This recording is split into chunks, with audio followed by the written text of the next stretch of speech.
There is a pattern I noticed it in the movie franchises, especially the action ones. Not only, but mostly, that the simple idea for a movie is, and for the plot, you get a better movie.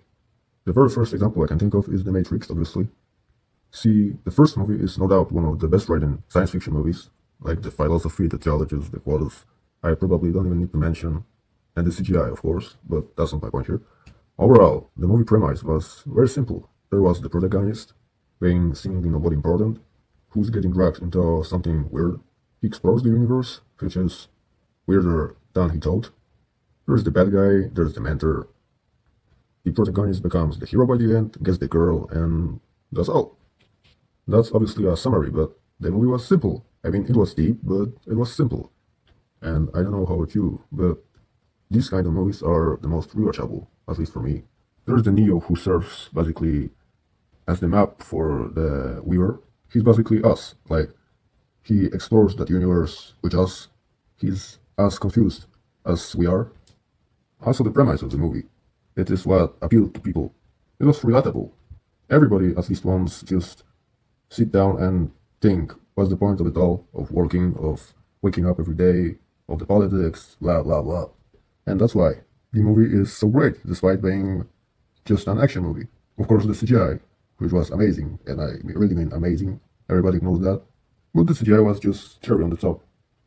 And here's the thing. When you have simple idea for the story, it's good. But when you overanalyze it, add too much to it, overload it, it gets weaker. Matrix Reloaded failed because of that. The idea for The Matrix was good in one movie and one movie only. The story got introduced, got stalled, ended, and there was no need to continue that. And in the sequel, we get the whole people versus machines wording, unnecessary develop of the first movie plot, attempt to make the dialogues as deep as in the first movie, and it just wasn't it. There were some elements I liked, they were cool, some new characters, but yeah, the movie was just cool and nothing else. See, in the first movie, as I said, the CGI was just cherry on the top, and in the sequel, the CGI is the only thing the movie has to offer. And I don't know if it's just me, but I think it was worse in the sequel. That movie doesn't make you think after the credits roll, you just watch it and you're okay. Unlike after you watch the first movie. That is why, for many people, the reputation of the first movie suffered because of the sequels. And I gotta admit, I liked them too. They were cool, but cool, and only that. Unlike the first movie, they were just action flicks and nothing more. Other example of that are the Pirates of the Caribbean. I think most people will agree with me, or not, I don't care, but you probably will, that the first three movies had their special magic, the myths, the vibe. When I first watched it, actually when I watch it now too, I feel like I'm watching Disney fairy tale, and I don't mean just live action remake, but real Disney movie from the 50s.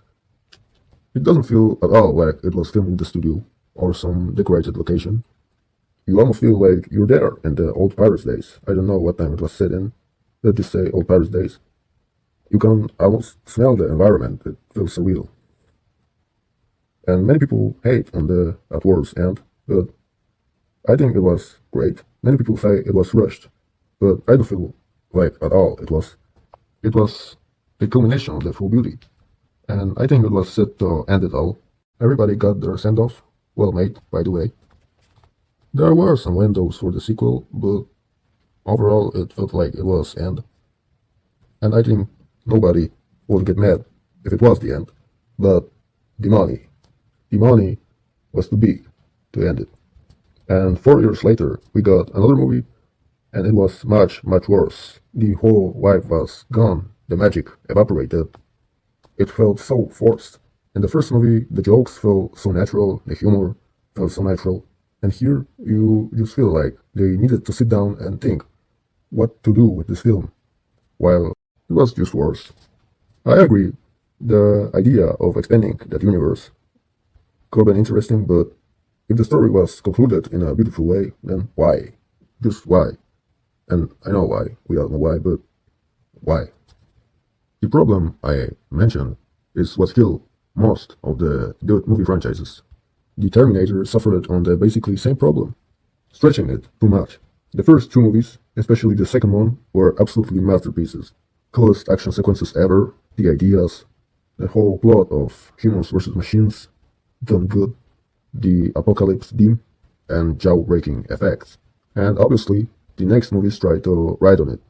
The third movie was basically completely repeating the second movie idea, just in the worst way. There were some cool concepts, like what if John Connor turned evil, but other than that, it was just cash grabs and nothing more. To be clear, the action movies are not the only ones suffering from that problem. We had Toy Story trilogy concluding beautifully. We had three perfect movies with no flaws. And the third movie was truly a hydrogen bomb in the trilogy. Then the creators felt like they need to make more stories or money. Yeah, the money. And created, in my opinion, very bland fourth movie. It had its moments, but when you look back at the previous films, where literally every movie had its own tear-jerking moments, the quotas, the messages it held. How long will it last, Woody? Do you really think Andy is going to take you to college? Or on his honeymoon? Andy's growing up, and there's nothing you can do about it. It just feels weak compared to these films. I don't even remember any memorable moment from the fourth movie. We had Baz and Woody farewell moment, but I just felt like they needed some sad moment to compete with the third movie ending. Obviously, there's another one on the way, and the sixth one and the seventh. So sadly, the franchise is going to become Pixar's Fast and Furious. Thankfully, there are some movie trilogies whose directors guarded them for years and didn't let their art get consumed by unnecessary flicks, sequels, reboots, or remakes. Like Back to the Future, where Bob Gale and Robert Zemeckis famously repeated for years that there won't be another movie, at least not when they are still with us. There is the Dark Knight trilogy, concluded in 2012, in my opinion perfect trilogy. Even the third one was good. It had its flaws, but it was good. And there is nothing suggesting that the trilogy will get continued in the distant future. Christopher Nolan said once, after The Dark Knight Rises came out, that this is the end and the end. Apparently, Warner Brothers, tried to make a Robin show or the movie with Joseph Gordon-Levitt, but Nolan blocked it, so I think the trilogy is safe. There is also Sam Raimi, Spider-Man trilogy, perfect trilogy. I don't care what anybody says. There were some plans for the fourth movie. It got abandoned after Sam Raimi left, I think due to disagreements with the studio. And I love Tobey Maguire as Spider-Man. I love this trilogy. Personally, I will be curious where the franchise would go, but there is a saying, be careful what you wish for, so maybe it's better it never happened. We'll probably never know. Let me know what you think about that. Do you agree with me that some franchises should be left alone? Some on the first movies, some on the third?